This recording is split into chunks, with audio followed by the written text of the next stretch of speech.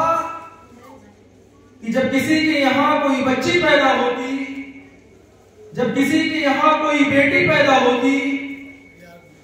تو عرب کے لوگ کیا کرتے تھے؟ اسے زندہ درگور کر دیتے تھے، اسے زندہ مٹی کے نیچے دفن کر دیا کرتے تھے، جیسا کہ اللہ تبارک و تعالی نے اس کا نقشہ قرآن مقدس کے اندر کھینچا ہے۔ وَإِذَا بُشِّرَ أَحَدُهُم بِالْأُنثَىٰ ظَلَّ وَجْهُهُ مُسْوَدًّا وَهُوَ كَظِيمٌ،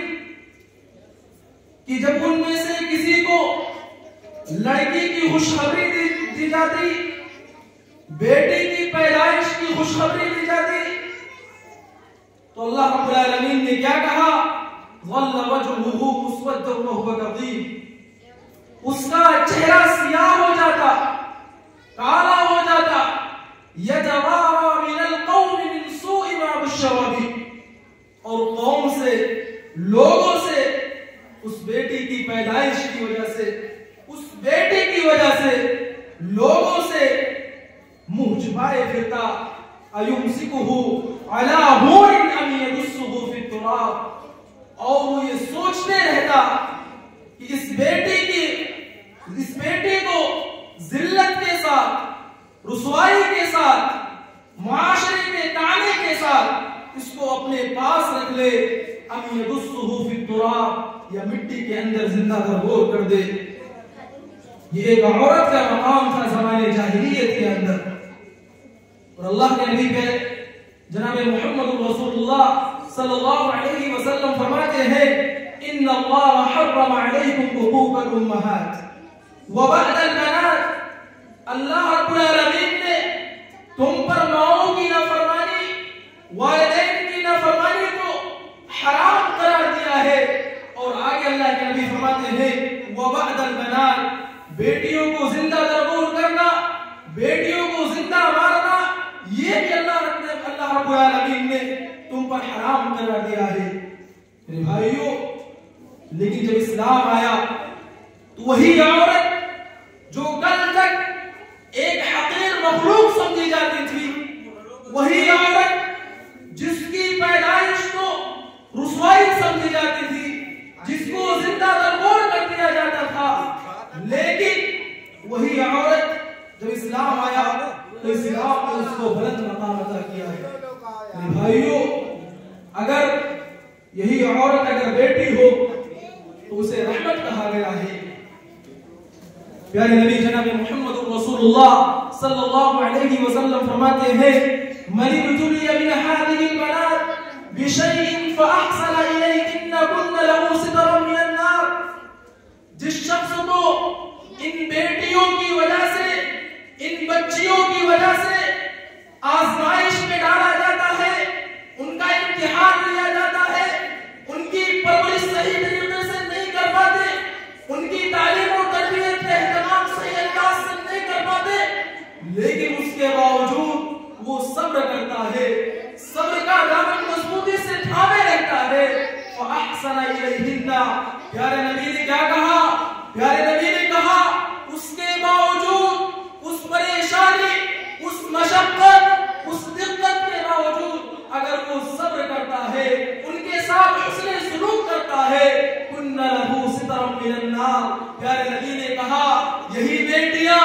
یہی بچیاں کل قیامت کے دن رب العالمین کے سامنے آپ کو جہنم سے بچائیں گی، جہنم سے پردہ بن جائیں گی، جہنم سے آڑ بن جائیں گی۔ میرے بھائیوں، یہ ایک بیٹی کا مقام ہے، اگر عورت ایک بیٹی ہو تو یہ اس کا مقام ہے۔ اسی طریقے سے پیارے نبی نے ایک اور حدیث کے اندر بیان کیا ہے من عال جاریتین حتی تبلغا جاء یوم القیامت انا وہوا وضم اصابعہ، پیارے نبی نے کہا کہ جو شخص تو بچیوں کی پرورش کرتا ہے، ان کی دیکھ ریکھ کرتا ہے، ان کو ان کی تعلیم و تربیت کا اہتمام کرتا ہے، جب وہی بچی جوان ہو جاتی ہے تو دیندار گھرانے کو اس کی شادی کرا دیتا ہے۔ میرے بھائیوں، پیارے نبی نے کہا کہ کل قیامت کے دن وہ میرے ساتھ ایسے ہوگا جس طریقے سے یہ دونوں انگلیاں ایک دوسرے سے سٹی ہوئی ہیں، ایک دوسرے سے قریب ہے، کل قیامت کے دن رب العالمین کے سامنے، رب العالمین کی بارگاہ میں قیامت کے دن جنت کے اندر پیارے نبی جناب محمد رسول اللہ صلی اللہ علیہ وسلم کے ساتھ ہوگا۔ میرے بھائیوں، یہ ایک بیٹے کا مقام ہے، ایک بیٹے کا یہ مقام ہے کہ اگر میرے بھائیوں اگر چاہتے ہو کہ کل قیامت کے دن پیارے نبی جناب محمد رسول اللہ صلی اللہ علیہ وسلم کی معیت نصیب ہو، پیارے نبی کی صحبت نصیب ہو، اگر تم پیارے نبی جناب محمد رسول اللہ کے پاس رہنا چاہتے ہو جنت کے اندر، تو میرے بھائیوں ان بیٹیوں کو، ان بچیوں کو بوجھ نہ سمجھو، بلکہ انہیں رحمت سمجھو، اللہ کی نعمت سمجھو۔ یہ ایک عورت کا مقام ہے کہ اگر ایک عورت بیٹی ہو تو اسلام نے اسے کتنا بلند مقام عطا کیا ہے۔ اسی طریقے سے میرے بھائیوں اگر عورت ماں ہو تب بھی اسلام نے اس کے ساتھ حسن سلوک کی تلقین کی ہے، جیسا کہ اللہ کے پیارے نبی جناب محمد رسول اللہ صلی اللہ علیہ وسلم کی حدیث ہے۔ پیارے نبی سے سوال کیا جاتا ہے، صحابہ کرام پیارے نبی سے سوال کرتے ہیں، من احق الناس بحسن صحابتی، میرے حسن صحبت کا سب سے زیادہ مستحق کون ہے؟ تو پیارے نبی نے کیا کہا؟ امو کا، تمہاری ماں۔ اس صحابی نے پھر پوچھا پھر کون؟ کہا تمہاری ماں۔ یعنی 3 مرتبہ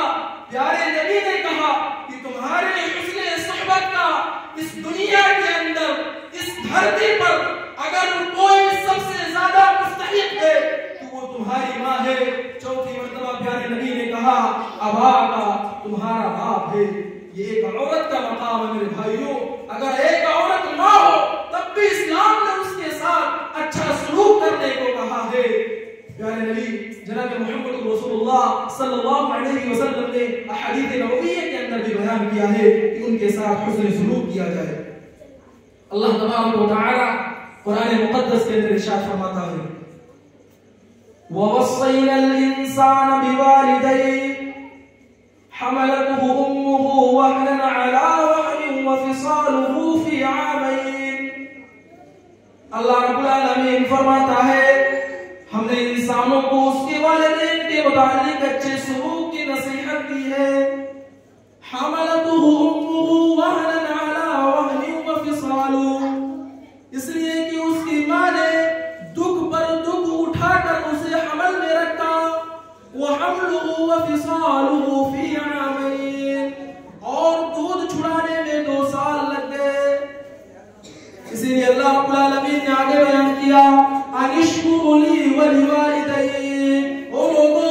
اس لیے میری شکر گزاری کرو اور اپنے والدین کی شکر گزاری کرو۔ وَإِن جَاهَدَاكَ عَلَىٰ أَن تُشْرِكَ بِي مَا لَيْسَ لَكَ بِهِ عِلْمٌ فَلَا تُطِعْهُمَا وَصَاحِبْهُمَا فِي الدُّنْيَا مَعْرُوفًا، اگر یہی والدین تم کو شرک کی دعوت دے، تم کو شرک کی طرف بلائے تو وہاں ان کی بات نہیں ماننی ہے، لیکن دنیا کے اندر ان کے ساتھ حسن سلوک کرنی ہے۔ میرے بھائیوں دنیا کا سب سے بڑا گناہ کیا ہے؟ جانتے ہو دنیا کا سب سے بڑا جرم کیا ہے؟ دنیا کا سب سے بڑا گناہ اللہ کے ساتھ کسی کو شریک کرنا، اللہ کے ساتھ کسی کو شریک کرنا، رب العالمین کی عبادت کرنے کے ساتھ ساتھ غیروں کے سامنے اپنے ماتھے ٹیکنا، مزاروں پر جا کر چادریں چڑھانا، مزاروں پر جا کر اولادیں مانگنا، یہ اللہ رب العالمین کے ساتھ شرک کرنا ہے۔ میرے بھائیوں اگر یہی والدین آپ کو شرک کی دعوت دے رہے ہو تو وہاں آپ کو ان کے باتوں کی رد کرنی ہے، ان کی تردید کرنی ہے، ان کا کہنا نہیں ماننا ہے، لیکن دنیا کے اندر ان کے ساتھ حسن سلوک کرنی ہے۔ میرے بھائیوں اگر آپ کے والدین کافر ہے، مشرک ہے، تو یہ مت سوچئے کہ ہمارا کام تو ہو گیا، ہمیں ان کے ساتھ حسن سلوک نہیں کرنی ہے، ہمیں ان کی دیکھ ریکھ نہیں کرنی ہے۔ نہیں میرے بھائی، قرآن کریم کی آیت کریمہ بتلاتی ہے وَصَاحِبْهُمَا فِي الدُّنْيَا مَعْرُوفًا، جب تک آپ کے والدین اس دنیا کے اندر باحیات ہو، آپ کا یہ فرض بنتا ہے، آپ کا یہ حق بنتا ہے کہ آپ ان کے ساتھ حسن سلوک کریں۔ میرے بھائیو، اگر عورت نہ ہو تو اسلام نے اس کو کتنا بلند مقام عطا کیا ہے، یہ ایک عورت کا مقام ہے۔ اسی طریقے سے میں اپنے نوجوان بھائیوں سے کہنا چاہوں گا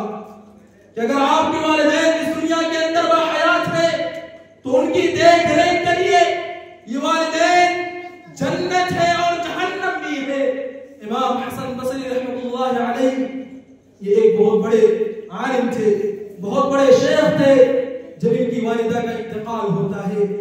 جب ان کی والدہ کا انتقال ہوتا ہے، انہیں دفن کر دیا جاتا ہے تو وہ بہت روتے ہیں، بہت روتے ہیں۔ لوگ کہتے ہیں عجیب معاملہ ہے، عجیب معاملہ ہے، اتنے بڑے شیخ ہو،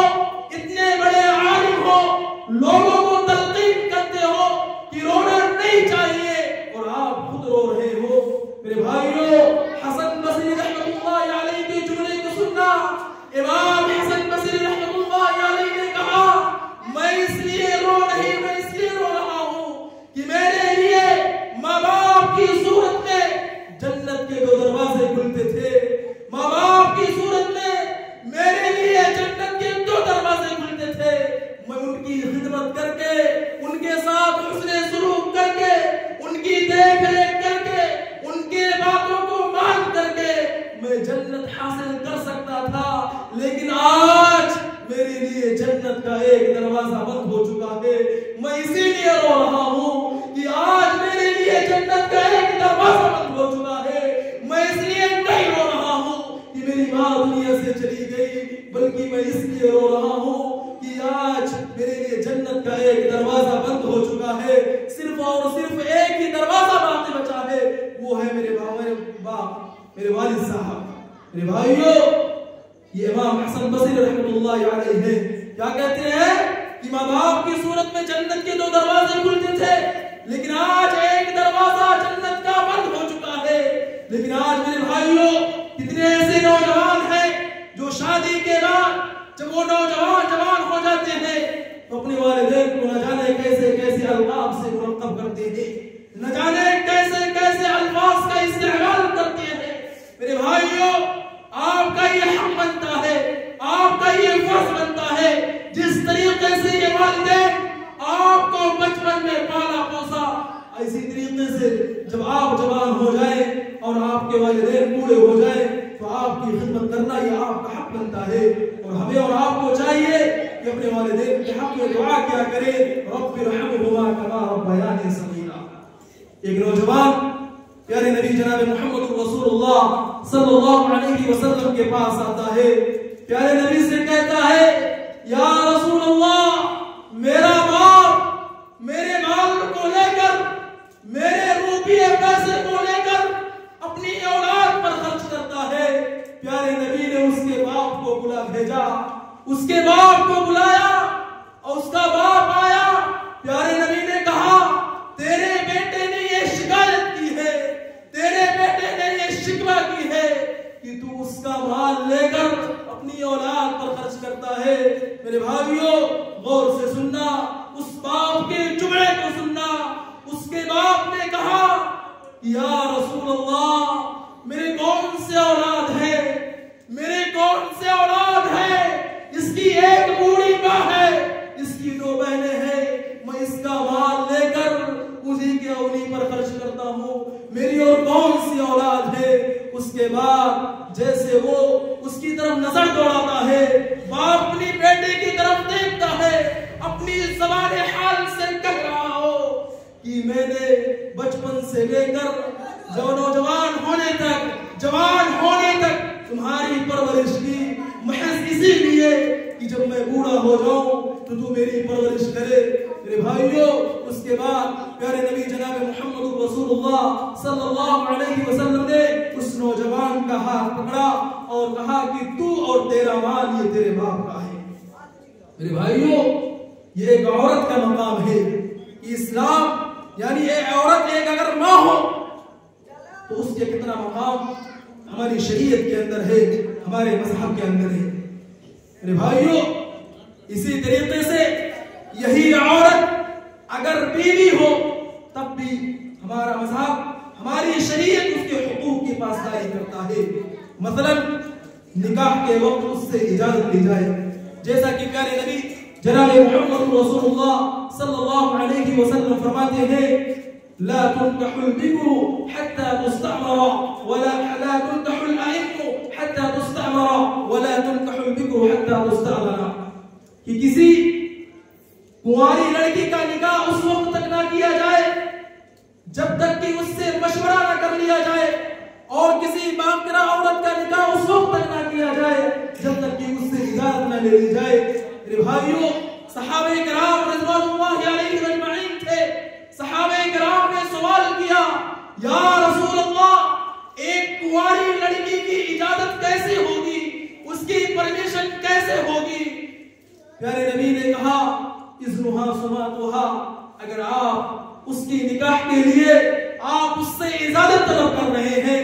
اس کی پرمیشن لے رہے ہیں، اگر وہ خاموش ہے تو اس کی خاموشی ہی اس کی اجازت سمجھی جائے گی۔ میرے بھائیوں، یہ ایک عورت کا مقام ہے۔ اسی طریقے سے پیارے نبی جناب محمد رسول اللہ صلی اللہ علیہ وسلم فرماتے ہیں فاتقوا اللہ فی النساء، پیارے نبی نے کہا کہ تم اللہ رب العالمین سے عورتوں کے سلسلے میں ڈرتے رہنا، فَإِنَّكُمْ أَخَذْتُمُوهُنَّ بِأَمَانِ اللَّهِ، کیونکہ تم نے انہیں اللہ رب العالمین کے امان کے ساتھ لیا ہے، وَاسْتَحْلَلْتُمْ فُرُوجَهُنَّ بِكَلِمَةِ اللَّهِ، نکاح کے ذریعے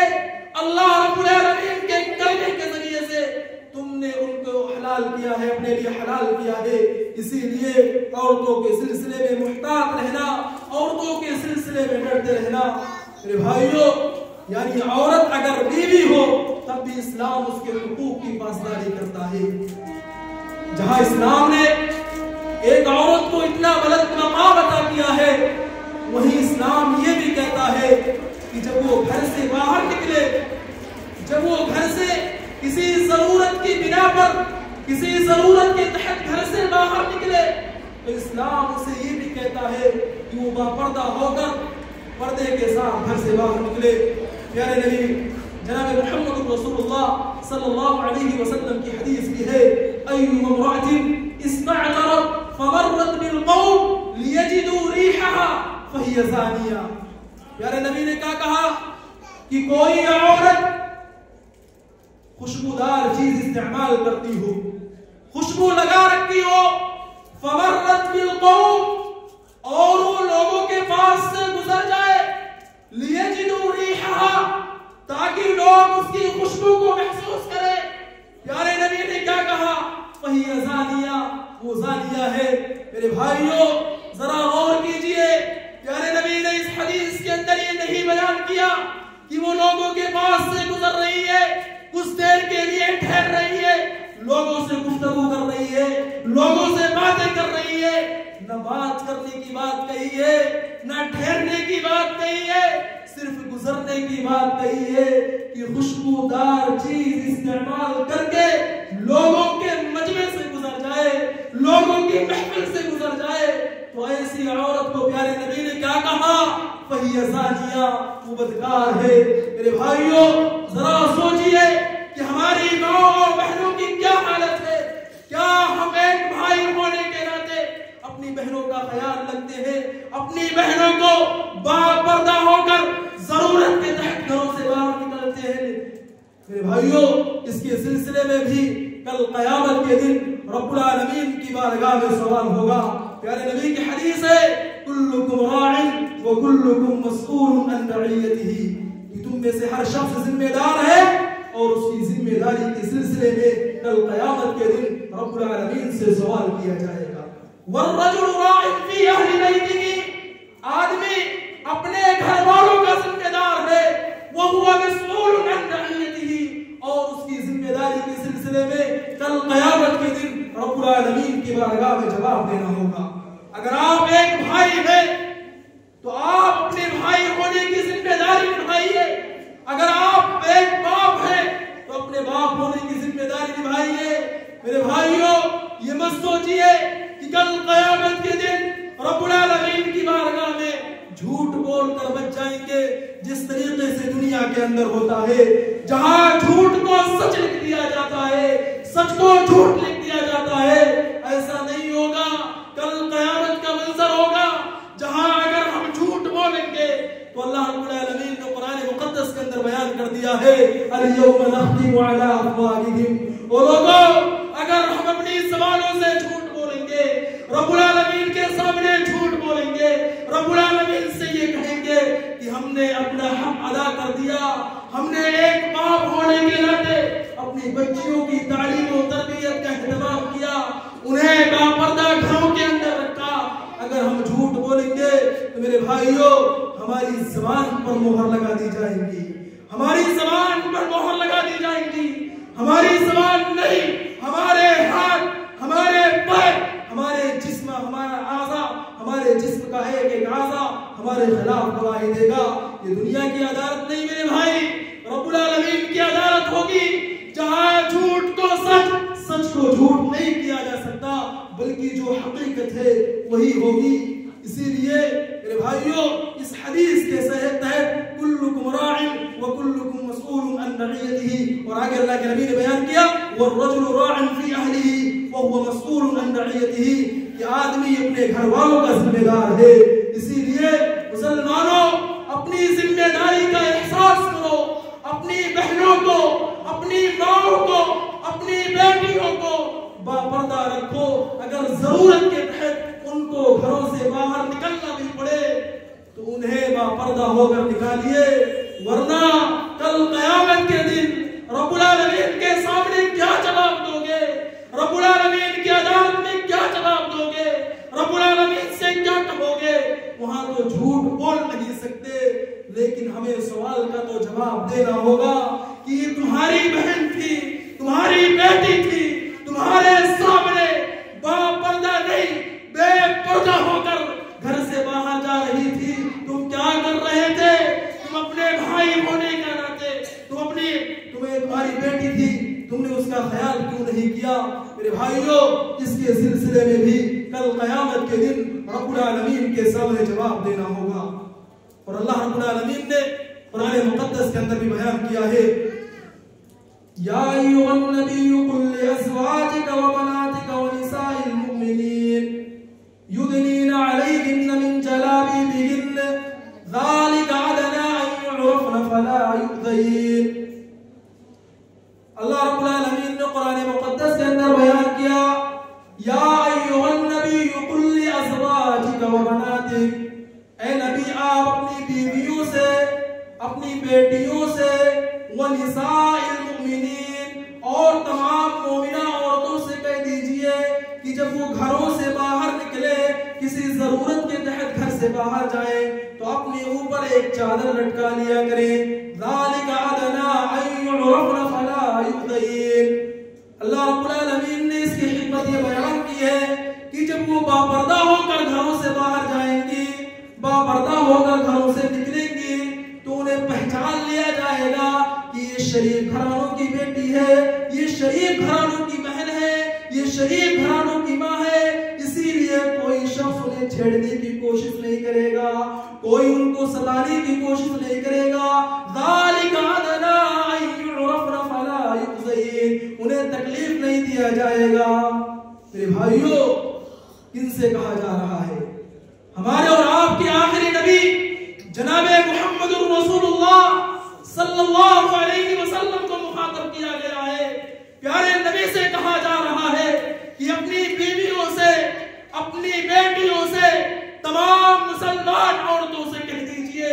کہ اگر وہ گھروں سے باہر جب نکل رہی ہو کسی ضرورت کی وجہ سے تو وہ اپنے اوپر چادروں کے ذریعے سے، پہلے زمانے کے اندر چادر ہی کا پردہ ہوا کرتا تھا، آج تو نقاب کا زمانہ آ گیا ہے۔ میرے بھائیوں یعنی کہنے کا مطلب یہ ہے کہ باپردہ ہو کر گھروں سے باہر نکلیں، ورنہ ہمیں اور آپ کو اس کا جواب دینا ہوگا۔ اگر ہماری بہنیں، ہماری بیٹیاں بے پردہ ہو کر جا رہی ہیں تو ہمیں اور آپ کو معلوم ہے کہ اس کے سلسلے میں کل قیامت کے دن رب العالمین کے سامنے جواب دینا ہوگا۔ پیارے نبی جناب محمد رسول اللہ صلی اللہ علیہ وسلم فرماتے ہیں المرأة عورة، عورت کیا ہے؟ چھپانے کی چیز ہے۔ عورت یہ چھپانے کی چیز ہے. فَإِذَا خَرَجَتْ اسْتَشْرَفَهَا الشَّيْطَانُ. یہی عورت جب گھر سے باہر نکلتی ہے تو میرے بھائیوں وہ تنہا نہیں نکلتی ہے. دیکھنے میں تو تنہا جا رہی ہے, بظاہر ہم اور آپ دیکھ رہے ہیں کہ وہ تنہا گھر سے نکل رہی ہے, لیکن پیارے نبی نے کیا کہا؟ فَإِذَا خَرَجَتْ اسْتَشْرَفَهَا الشَّيْطَانُ. اس کے ساتھ دوسرا شیطان ہوتا ہے. وَأَقْرَبُ مَا تَكُونُ مِنْ رَحْمَةِ رَبِّهَا وَهِيَ فِي قَعْرِ بَيْتِهَا. اور پیارے نبی نے یہ بھی بیان کیا کہ ایک عورت سب سے زیادہ رب العالمین کے قریب اس وقت ہوتی ہے جب وہ اپنے گھروں کے اندر ہوتی ہے, جب وہ چار دیواری کے اندر ہوتی ہے. میرے بھائیوں, میری ماؤں اور بہنوں, اگر تم چاہتے ہو کہ اگر تم چاہتے ہو کہ رب العالمین کی قربت نصیب ہو تو گھروں کے اندر رہا کرو. اور اللہ رب العالمین نے قرآن مقدس کے اندر بھی بیان کیا ہے وَقَرْنَ فِي بُيُوتِكُنَّ. وہ گھروں کے اندر ٹھہری رہے, گھروں کے اندر رہے. ایک عورت کی اصل جگہ گھر کی چار دیواری ہے. میرے بھائیوں, کہنے کا مطلب یہ ہے, کہنے کا مقصد یہ ہے کہ اگر ضرورت کے تحت نکلنا پڑے تو با پردہ ہو کر گھروں سے باہر نکلیے. آخر میں اللہ رب العالمین سے دعا ہے کہ ہم تمام لوگوں کو کہنے اور سننے سے زیادہ اس پر عمل کرنے کی توفیق عطا فرما. آمین. وآخر دعوانا الحمد للہ رب العالمین. والسلام علیکم ورحمۃ اللہ وبرکاتہ.